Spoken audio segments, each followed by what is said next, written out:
afternoon, class. Once again, welcome to our distillation experiment.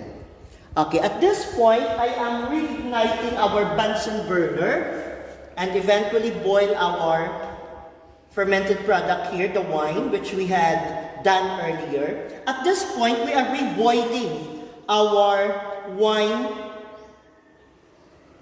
Okay, and we will see if the temperature reach beyond 80 later on.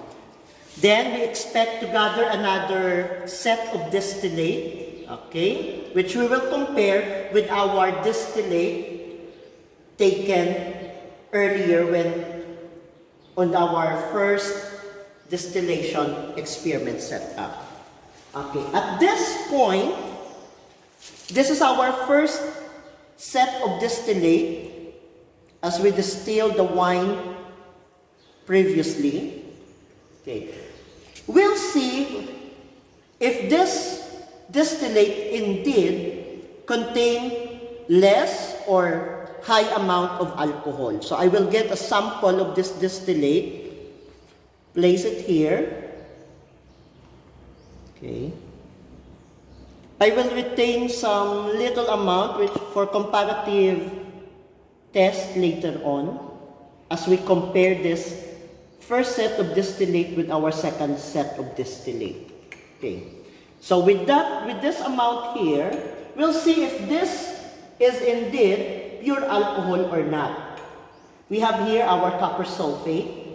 Copper sulfate is a substance which appears as white powder when unhydrated and turns into blue crystal once it absorbs water into its molecule. So this is our alcohol. I'll put some of this powder into our flask of alcohol sample. Okay. In doing this, just be careful because this creates an exothermic reaction. Our flask heats up, it increases its temperature. So just be careful with that to avoid burns. Okay. If you could notice, our white powdered copper sulfate has now turned into blue crystallized structure.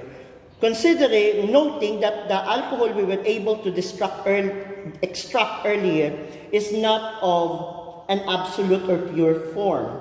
In fact, it has considerable amount of water as evidenced by the turning of copper sulfate into blue. We'll try to add a little more of copper